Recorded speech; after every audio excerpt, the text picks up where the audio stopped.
So it's been 6 months since I've done my last game pickup video, and I thought it was way overdue. So I'm going to show you guys all the games I picked up and talk a little bit about each of them. So we've got some stuff to cover here for the past 6 months, and let's get into it. But you're going to notice one thing. On certain games I'm talking about, the screen will expand to full HD gameplay, and if you want to watch more gameplay of it, you can actually click on the link and it will take you to my other channel where I did some gameplay and commentary for the game. So if you want to do that, you can feel free to. It'll open up in a new window so you don't disturb this video if you want to keep watching it. But let's get started here. I got some games to cover.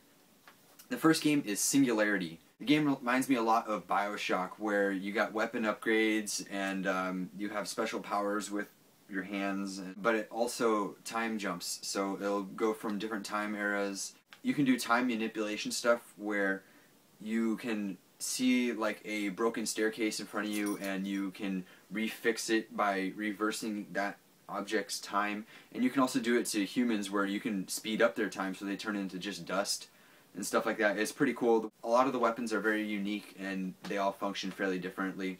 A lot of people just pass this game up. They didn't give it a second thought when they saw it, but if you're a big fan of BioShock or like Dead Space, you'll definitely love Singularity. It's one of my favorite games I've played in a long time, and I didn't even know about it until I saw it at GameStop, and I looked into it and I just had to have it. It was one of my kind of games.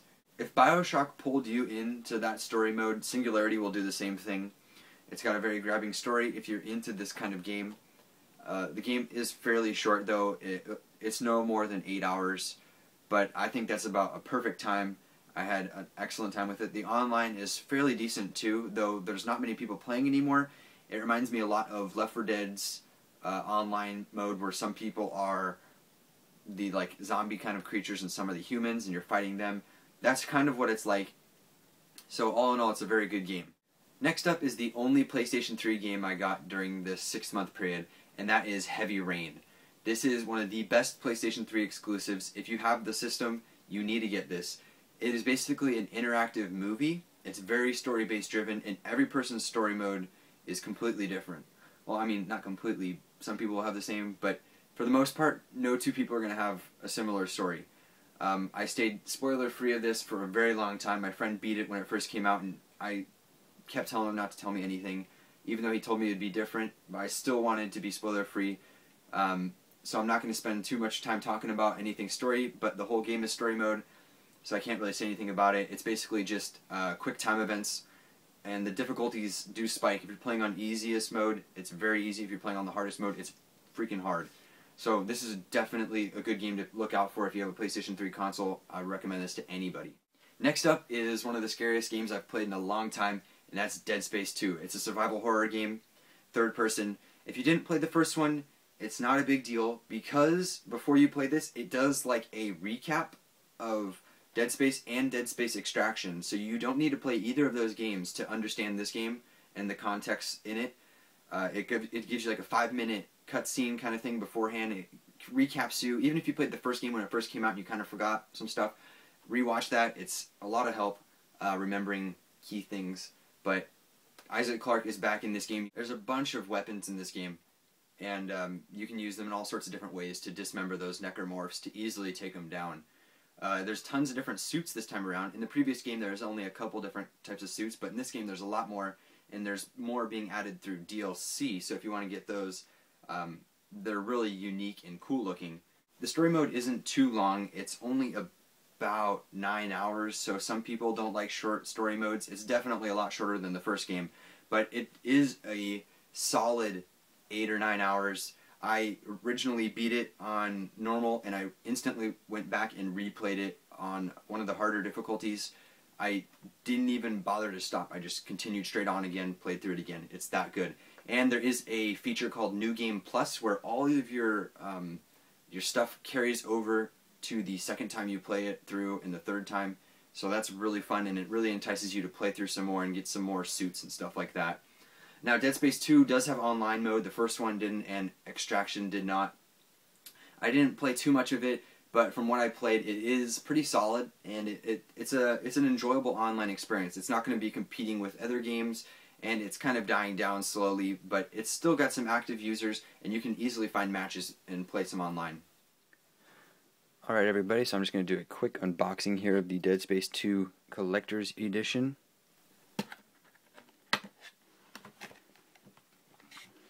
Alright, so we got it open. First thing you will notice is some kind of card here.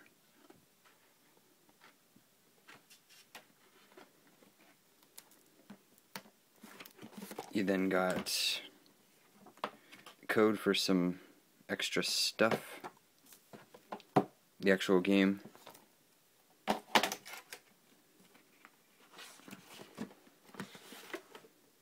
and the box for the mini plasma cutter.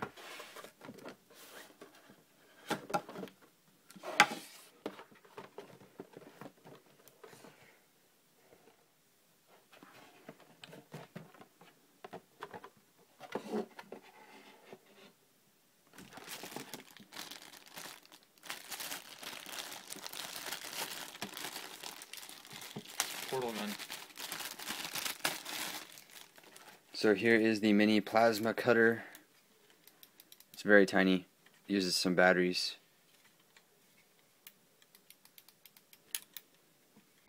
There you guys go. That's a quick little unboxing for the Dead Space 2 Collector's Edition. Next up is a game that I bought to not even play the game. I bought this to play something that was included with it, and that is Bulletstorm Epic Edition. I bought this just to play the Gears of War 3 beta, and I had a blast playing that beta.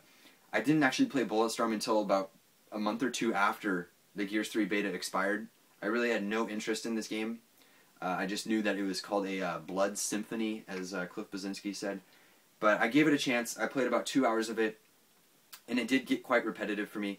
The game looks beautiful, but it's the lassoing and the kicking, and it just kind of, after a while, it just gets kind of repetitive. I don't know if it advances any further in the game where it's not repetitive, but from what I played, it did get kind of stale, and that's what kind of turned me off. But it is a very gory and bloody game. It's pretty cool though, seeing all sorts of points flying up on the screen, like kicking someone into a cactus or into like electricity and stuff like that. It's a fun little game to mess around with, but I didn't really find any too heavy story mode in here. Next up is a game that is the third in this series, and that is Skate 3. Now, I was a huge fan of Skate 1 when that came out. I played that for a long, long time. As I am a skateboarder myself, I don't skateboard that much anymore, but I still play these games because I still love the sport. Skate 2 kind of took a different route than Skate 1 did, and this one kind of follows Skate 2's path.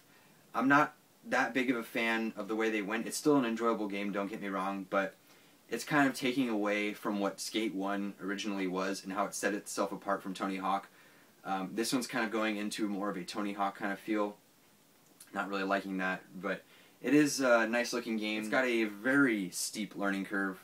If you haven't played any of the Skate games before, it's all about the thumbsticks, and it can be very challenging at first, but they have some nice tutorials in here with actor Jason Lee playing some parts in here.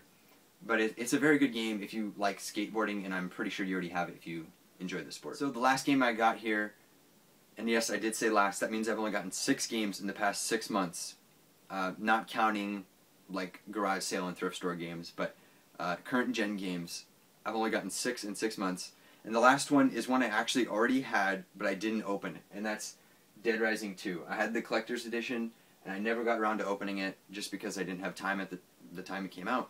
So I found the regular edition for a really good deal, and okay, my expectations were a lot higher for this. I thought Capcom was going to be fixing a lot of the problems that were in Dead Rising 1. I thought that the save system was going to get fixed, the controls were going to be fixed. I thought that the co-op in here was going to be a really good and fun experience, and none of that is true. The save system's still broken. The controls are still wonky and clunky, and the co-op is just awful. You can't progress through the story mode if you're the other person. If you try saving the game, it kicks the other person out. The load screens in this game are ferocious. Even installing the game to the hard drive, it takes at least a minute or two just to go from the main menu into the game. And when you're going into a co-op match, it takes even longer. There's been numerous times where I thought my Xbox froze and I had to turn it off because the load screens were taking so long. Basically what Dead Rising boils down to is you're just killing zombies, you're just having fun whacking them to death. If you're playing co-op, don't expect to play the story mode. You're just going to be hacking zombies together. And the last gripe I have about this game is the bosses. They're ridiculously hard and cheap. They're just worse than they were in the first Dead Rising. I actually prefer the first game even more over this. I hope Capcom gets their act together for Dead Rising 3 or the new one where Frank West is back. I hope they fix the save system in that and the controls are a little better. If they do, it would definitely be a lot better of a game and I would put more time into it. As of now though, I only gave this game a short chance just because it had so many shortcomings. So there you guys go. There's my pickups for the last 6 months. 6 games. I hope you guys enjoyed. If you like the new style where it displays the video across the screen, please let me know and I'll continue to do that in the future games I've recently purchased videos. So thanks for watching, guys.